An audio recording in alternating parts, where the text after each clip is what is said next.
안녕하세요. 마지막 순간까지 최고의 플레이로 짜릿한 감동을 안겨준 스포츠 스타들의 일대기를 조명하는 농구 전문 채널 버저비터입니다.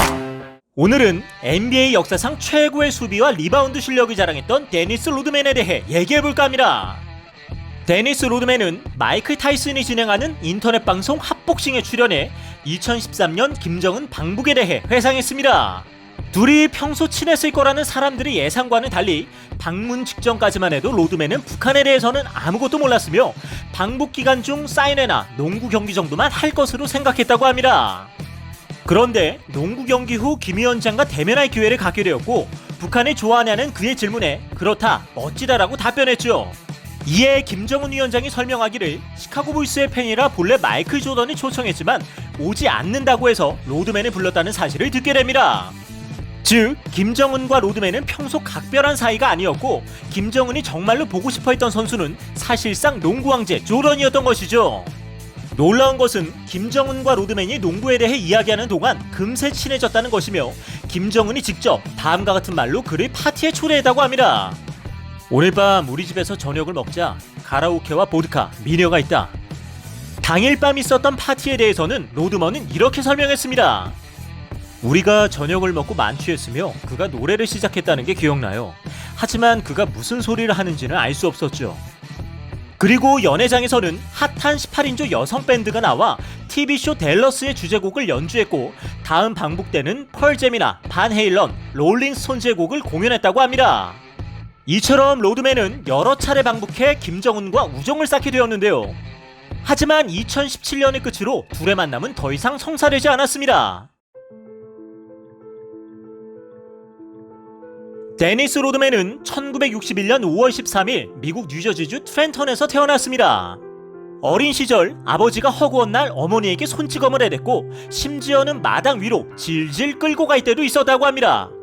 결국 그의 아버지는 로드맨이 5살이 되던 해 가족을 버리고 집을 떠났죠. 하지만 아버지는 이혼도 해주지 않고 양육비도 대주지 않았습니다.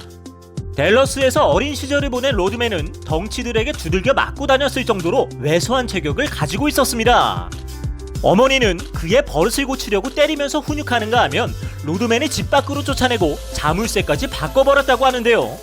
당시 로드맨은 세차 알바를 하거나 빈병을 주우며 버텼습니다. 하지만 어머니는 로드맨의 학비까지는 마련해 주었다고 합니다. 어린 로드맨은 늘 애정결핍 증세를 겪으며 자랐고 어머니의 심한 훈계에도 불구하고 곁을 떠나는 것을 싫어했습니다. 그는 여자들이 많은 가정 환경에서 성장했는데 자신보다 농구를 잘하는 여동생들에게 위축되어 살았다고 하죠. 게다가 사우스오크 클리프 고등학교에 입학할 당시만 해도 그의 키는 겨우 168cm에 불과했습니다. 그럼에도 길거리 농구를 하는 것이 그의 낙이었고 매일 10시간씩 농구장에 머물렀죠. 하지만 고교 시절까지도 그는 농구를 조금 할 줄 아는 평범한 일반인에 지나지 않았습니다. 졸업 후 댈러스 공항에서 아르바이트를 하다 기프트숍에서 시계 50개를 훔쳐 유치장 신세를 지기도 합니다. 그는 친구들한테 나눠줬던 시계를 모두 회수해 되돌려준 후에야 풀려나게 됩니다. 하지만 또래 흑인 소년들이 저질렀던 강력범죄만큼은 손대지 않았죠. 이후에도 갈 곳이 마땅치 않았던 그는 공항 야간 청소부로 일합니다. 그러나 그에게도 인생 역전의 기회가 찾아왔으니 그건 바로 졸업 이후 키가 2m 1cm까지 급격히 자란 것이었죠. 게인스빌에 있는 루크 카운티 칼리지의 스카우터가 로드맨의 집으로 직접 방문해 전액 장학금, 기숙사, 식비까지 제공하는 조건을 제시합니다. 농구하는 게 삶의 유일한 낙이었고 좋은 기회를 거절할 이유가 없던 로드맨은 결국 스카우터의 제안을 받아들이죠. 입학 후 그는 14경기 평균 17.3득점, 13.3 리바운드를 기록할 정도로 뛰어난 활약을 펼칩니다. 하지만 학업 성적도 따라줘야 하는 칼리지 규정에 의해 팀에서 방출되고 마는데요. 이후 로드맨이 집으로 돌아가자 어머니께서는 직장을 못 구할 것 같으면 집을 나가라고 닥달하죠. 다행히 2개월 후 사우스웨스턴 오클라호마 주립대학교에서 루크 카운티 칼리지와 같은 조건으로 스카우트 제의가 들어옵니다. NCAA 소속팀은 아니었지만 NAIA 리그의 잭 헤든 감독에게 가르침을 받으면서 로드맨은 리바운드 1위와 필드골 성공률 0.637을 달성하죠. 덕분에 NCAA 소속이 아니면서도 NBA 드래프트에 성공하는 입지전적 인물이 됩니다. 1986년 25세의 나이로 NBA 드래프트 2차 27순위로 디트로이트 피스톤즈에 지명된 로드맨은 아이제아 토마스, 조 듀마스, 에드리안 댄들리 등의 배드보이즈에 밀려 식스맨으로 활약하는데요.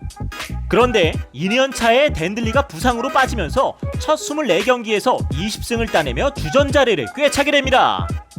로드맨은 수비와 리바운드에 집중했고 몸을 던지는 허슬 플레이까지도 마다하지 않았는데요. 이 때문에 척 데일리 감독은 야생마에게는 안장을 채우는 게 아니다라며 경기 중 그가 하고 싶은 대로 하도록 내버려 두었습니다. 로드맨 또한 데일리 감독을 신이라 부르며 절대적인 존경을 표했죠. 이 시기 로드맨은 주전 파워포워드였던 릭 마훈으로부터 배드보이즈의 기술들을 배우는데요. 조폭 두목 같은 릭 마훈은 코트 위의 미추광이었던 빌 레인비어와 함께 온갖 어둠의 기술들을 만들어낸 장본인이었습니다. 이렇게 로드맨이 합류한 피스톤즈는 승승장구하며 89년과 90년 동부 컨퍼런스 1위를 차지하죠. 이어 컨퍼런스 파이널에서는 원맨팀 시카고 불스까지 무너뜨리며 2년 연속 NBA 파이널 우승을 달성합니다. 1988-89 시즌 덴틀리와 트레이드된 마크 어가이어가 팀에 합류하게 되는데요. 그는 어린 시절부터 친구 사이였던 아이제아 토마스 덕분에 팀에 빠르게 적응하여 30승 7패의 승률로 플레이오프에 진출하는 데 공을 세우죠. 플레이오프에서도 시카고 불스에게 내준 2패를 제외하고는 전승을 하며 우승을 거머쥡니다. 당시 로드맨은 식스맨으로 평균 27분을 출장했음에도 커리어 첫 디펜시브 퍼스트팀에 선정되는 영예를 안죠. 하지만 1989년 오프시즌 진행된 NBA 확장 드래프트에서 미네소타가 팀의 대들보인 릭 마훈을 선택하면서 우승 퍼레이드 도중 짐을 싸야 했죠. 마훈이 빠진 디트로이트는 골밑이 크게 약화되었고 3연패까지 당하는 수모를 겪습니다. 이런 와중에 어과이어가 감독 데일리에게 찾아가 자신의 주전 자리를 로드맨에게 넘기라고 제안하죠. 1990년 1월 23일 시카고 불스 원정 경기에서부터 팀의 주전 스몰 포워드로 출전한 로드맨은 평균 29분을 출전하며 8.8득점, 9.7리바운드, 야투율 58.1%를 기록하며 처음으로 올해의 수비수를 수상하죠. 그의 활약 덕분에 팀도 33승 9패, 승률 78.6%를 기록하며 2년 연속 우승을 달성하게 됩니다. 이후 로드맨은 제임스 워디, 레리 버드 등 슈퍼스타들까지 상대하며 뛰어난 활약을 펼치지만 스카티 피펜을 여러 차례 가격한 것 때문에 악연을 맺기도 하죠. 그리고 1992년 정신적 지주였던 데일리 감독이 해임된 후 황금기 멤버들이 이탈하면서 성적 부진으로 자살까지 생각한 적도 있었는데요. 그러다 그 역시 고향에서 멀지 않은 샌안토니오 스퍼스로 트레이드됩니다. 1995년 스퍼스는 에이버리 존슨, 쇼 네일럿, 데이비드 로빈슨 등이 있던 강팀이라 로드맨까지 가세하면서 정규 시즌 1위를 할 정도로 전력이 막강해지죠. 하지만 서부 컨퍼런스 파이널에서 하킴 올라주원의 휴스턴을 만나 파이널 진출에는 실패합니다. 이후 로드맨은 팀 내 감독과 선수들과의 불협화음으로 인해 단장 그렉 포프비치는 로드맨의 헐값으로 불스의 주전 센터 윌 퍼튜와 트레이드해버리는데요. 당시 스퍼스가 로드맨을 내보낸 것은 전력 강화를 포기한 것이나 다름없었죠. 디트로이트 시절 시카고를 꺾기 위해 트라이앵글 오펜스를 연구했던 경험 덕분에 로드맨은 불스의 핵심 전력으로 쉽게 융화되었습니다. 그 전에 그는 과거 숱한 가격을 했던 스카티 피펜에게 사과부터 해야 했죠. 이후 로드맨은 슈퍼맨 조던, 배트맨 피펜과 함께 1995-96 시즌부터 72승 10패를 기록하며 NBA 3연패를 차지해 역대 최강팀의 일원으로 등극합니다. 이적 당시 시카고 팬들의 우려와는 달리 로드맨은 생각보다는 팀 내에서 사고를 치지 않았는데요. 연습 시간에 지각하는 등의 사소한 문제는 있었지만 당시 불스에는 리더십이 강한 조던이 있었기 때문에 처음부터 대들 생각조차 없었습니다. 또한 조던, 피펜, 필 잭슨 감독 등은 코트 바깥의 사생활에 대해서는 전혀 관여하지 않았기 때문에 서로 갈등을 일으킬 여지가 적었죠. 심지어 구단에서는 로드맨의 머리색으로 빌딩을 치장할 정도로 그의 개성에 대해서 존중해 주었습니다. 로드맨은 자신을 억누르려고만 하는 밥 힐에 비해 따뜻한 감성의 소유자인 척 데일리나 냉철한 승부사인 필 잭슨 감독을 더 존경했죠. 훗날 명예의 전당에 헌액된 로드맨은 시상식에서 자신을 소개할 인물로 필 잭슨을 선택하기로 했습니다. 그는 잭슨을 향해 날 위해 울어준 유일한 사람이라고 하면서 아버지와 같은 인물이며 언제든지 대화할 수 있는 사람, 자기가 어떤 얼간이 같은 짓을 하더라도 항상 곁에 있어줄 뿐이라고 감사의 뜻을 표했죠. 어릴 때부터 아버지 없이 자라며 외로움을 많이 탔던 로드맨은 실은 어른이 되어서도 겉보기와는 달리 연약한 내면을 지니고 있었습니다. 그래서 상대방이 트래시 토크를 하면 쉽게 마음에 상처를 받았죠. 특히 가족에게 욕설을 하면 끝내 못 견디고 폭발했습니다. 게다가 로드맨은 책임지지 못할 말이 떠벌리지도 않았고 남을 근거 없이 비난한 적도 없었죠. 그런 그를 몰아붙이던 상대 선수들로부터 방패가 되어준 조던, 피펜 등은 그에게 굉장히 고마운 존재였습니다. 1998년 조던이 은퇴한 후 시카고를 떠나 레이커스로 합류한 그는 몇 경기를 뛰지 못한 채 2000년 다시 매버릭스로 이적합니다. 당시 38살의 나이였음에도 14리바운드를 잡아내는 활약을 보여줬지만 이곳에서도 내내 겉돌던 그는 결국 코트를 떠나기로 결심하죠. 그리고 2011년 4월 2일 그의 등번호 10번은 시카고 불스의 영구 결번으로 지정되었습니다. 당시 그는 이와 같이 감격하죠. 제 번호 10번이 영구 결번이 될 거라고는 생각지 못했어요. 왜냐면 팬들이 원하는 플레이를 보여줬다고 생각하지 않았기 때문입니다. 이틀 후에는 마침내 명예의 전당에 입성하게 되는데요.